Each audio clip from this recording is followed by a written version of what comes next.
Doctor चतुर्भुज सहाय द्वारा रचित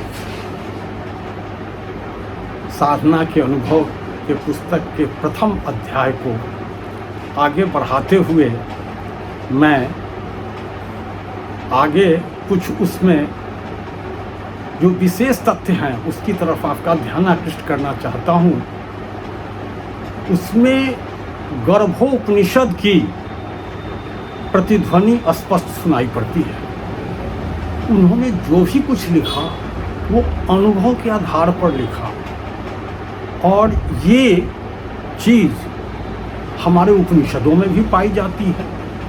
चूँकि मैं ज्योतिषी हूँ तो कुछ उस पर मैं विशेष प्रकाश डाल सकता हूँ और मैं आपको बताना चाहता हूँ कि जीव अपने गर्भ का सिलेक्शन करता है और ये जो शरीर है इसमें यही जो पार्थिव शरीर जो हमें दिखाई देता है यही मरता है। बाकी इसके जो अन्य शरीर हैं वो उस संस्कार के साथ जाते हैं और पुनः उन्हें जन्म लेना पड़ता है अपने कर्मों के प्रभाव कारण। अर्थात ज्योतिष जो है थ्योरी ऑफ रीबर्थ में बिलीव करता है। तो मैं उसका ज्योतिषीय विश्लेषण कर रहा हूँ इस पुस्तक के प्रथम अध्याय का। तो प्रथम अध्याय में उन्होंने कहा कि जीव मायावी कैसे बन जाता है। जीव आता है तो एक पारिवारिक परिवेश में जन्म लेता है। आप वही देखिए कि वो परिवार ही उसका सब कुछ हो जाता है और फिर उस परिवार का प्रभाव कैसे नहीं उस पर पड़ेगा। उसका माता पिता होते हैं, उसका लालन पालन होता है। तो इसीलिए हमारे ऋषियों ने कहा है पुनरपि मरणम पुनरपि जन्मम जठरे शयनम।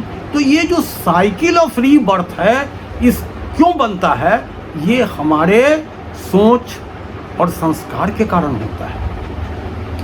हम अपने संस्कारों के हिसाब से गर्भ चुनते हैं। उच्च स्तरीय आत्माएं वर्षों इंतजार करती है गर्भ चुनने के लिए और वो जन्म नहीं लेती। लेकिन साधारण आत्माएं जो होती है उन्हें मजबूरी होती है कि उनका स्तर नीचा होता है। तो कहने का मेरा मतलब, मैं इसमें अब ज़रा ज्योतिषीय तथ्य डाल रहा हूँ कि प्रथम महीने में जो गर्भ रहता है वो ग्रह मंगल के प्रभाव में होता है। मंगल वो नारी का रज वो मंगल के प्रभाव में होता है। वो आता है और शुक्र ग्रह वीर्य कर्ण का इंतजार करता है और वहीं फर्टिलाइज होता है।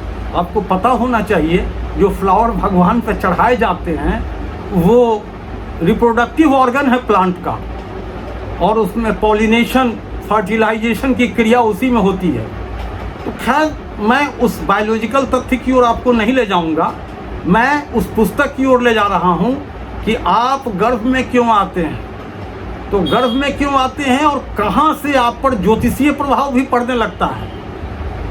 एक लड़की को कब मेंसेस होगा वो उसके मेंस्ट्रुअल साइकिल मंगल ग्रह से गाइड होता है और उसके जन्मपत्री में मंगल कब किस स्थान पर फर्स्ट में जो उसका मेंसेस होगा उससे निकाला जा सकता है। तो मंगल ग्रह के प्रभाव में प्रथम महीना बीतता है, शुक्र ग्रह के प्रभाव में उसका द्वितीय महीना बीता है, तृतीय महीने में दोनों को मिलकर के एक गांठ बन जाता है, इसको बुध ग्रह का प्रभाव कहते हैं, और चौथे महीने में उसमें जीव आ जाता है और वो बृहस्पति के प्रभाव में आता है। अब उसमें जीवन का संचार हो जाता है और ये जो है अब जो है उसके शरीर के अंतर्गत माता के अंतर्गत उसकी अलग प्रक्रिया जो है प्रारंभ हो जाती है। और उसके बाद जो है 5वें महीने से हड्डी शनि ग्रह का प्रभाव और 6ठे महीने में बाल आने लगते हैं राहु का प्रभाव और 7वें महीने में नख वगैरह आते हैं केतु का प्रभाव।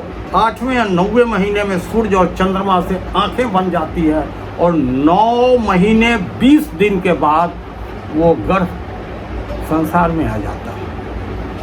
तो ये मैंने ज्योतिषीय विश्लेषण इसलिए किया कि हमारे ऋषियों मुनियों ने किस तरह से अपनी ध्यान की क्रिया में जाकर के ध्यान अवस्थित तद्गतेन मनसा पश्यम तीजम योगिनो, योगी गण जिस तरह से ध्यान की प्रक्रिया से इन सारी प्रक्रियाओं को देखा, गर्भोपनिषद में इस पर विस्तार में चर्चा है, लेकिन डॉक्टर चतुर्भुज सहाय प्रथम अध्याय में ही इसकी चर्चा करते हैं और उसको लेकर के उस शरीर से जोड़ते हैं।